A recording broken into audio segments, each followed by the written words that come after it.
శాసనసభ ఎన్నికల తర్వాత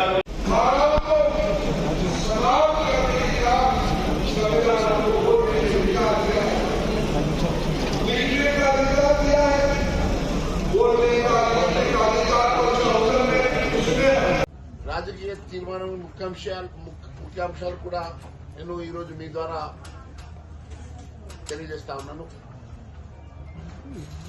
ఈ 7 నెలల్లో కాంగ్రెస్ ప్రభుత్వం పూర్తిగా వైఫల్యం చెంది ఇచ్చిన ఏ ఒక్క హామీ కూడా నెరవేర్చలేని దుస్థితిలో రకరకాలుగా దేవుళ్ళ మీద ఒట్లు పెట్టుకొని కాలయాపన చేస్తూ ఢిల్లీ చుట్టూ తిరుగుతూ ముఖ్యమంత్రి పదవి కాపాడుకునే పరిస్థితిలో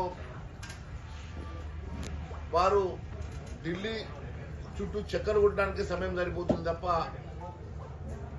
ఈరోజు ఈ రాష్ట్ర ప్రభుత్వ పాలనని గాలి కొదిలేసిన సంగతి తెలియజేస్తా ఉన్నాం.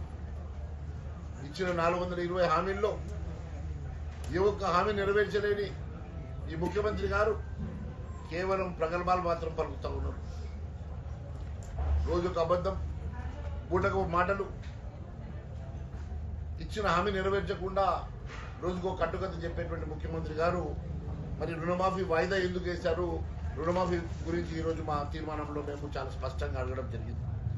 రైతు భరోసా ఇంకా ఎప్పుడు ఇస్తారు? ఒకవైపు కాలం అయిపోతా ఉన్నది, రైతులందరూ కూడా రుణమాఫీ జరగక కొత్తగా మరి బ్యాంకులు వారికి లోన్లు ఇవ్వక ప్రైవేట్ వడ్డీలు తీసుకునేటువంటి దుస్థితి ఏర్పడుతున్న సందర్భంగా ఎందుకు మీరు ఇంకా సమయం దాటిపోతున్నా కూడా మీరు ఇప్పటి వరకు రైతు భరోసా ఎందుకు ఇవ్వడం లేదు అని చెప్పేసి కూడా నేను ఈరోజు అడగడం జరిగింది. ఈరోజు ఈ రాష్ట్రంలో క్షీణించినటువంటి శాంతి భద్రతల సంగతి కూడా మరి ఈరోజు మేము ముఖ్యమంత్రి గారిని మరి సభ ద్వారా అడగడం జరిగింది. గ్రామ పంచాయతీలకు గ్రామం పట్టింది, మరి గ్రామ పంచాయతీలు పూర్తిగా అస్తవ్యస్తం అవుతున్నటువంటి పరిస్థితి.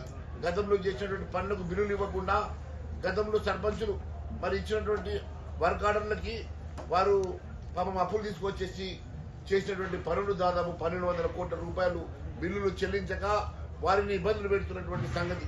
మరి పెద్ద కాంట్రాక్టర్లకు 100 కోట్లు 1000 కోట్ల రూపాయల కాంట్రాక్టర్లకు కమిషన్లు తీసుకొని మీరు బిల్లులు చెల్లిస్తా ఉన్నారు తప్ప ఇక్కడ మరి పేద మరి సర్పంచులకు మాత్రము మరి చిన్న చిన్న బిల్లులు చెల్లించడానికి మీరు చేతులు ఎందుకు రావడం లేదని చెప్పేసి కూడా మేము స్పష్టంగా అడగడం జరిగింది.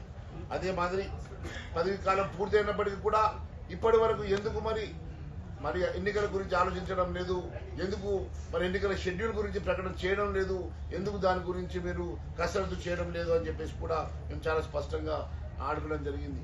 ఎంతో మంది సర్పంచులు బిల్లులు రాక ఆత్మహత్యలు చేసుకునేటువంటి పరిస్థితి, చాలా మంది ఆత్మహత్యలు చేసుకునేటువంటి పరిస్థితి కూడా మరి గుర్తు చేసుకునేటువంటి సందర్భంగా మరి ఎప్పటికల్లా మీరు బిల్లులు చెల్లిస్తారని చెప్పి చాలా స్పష్టంగా అడగడం జరిగింది.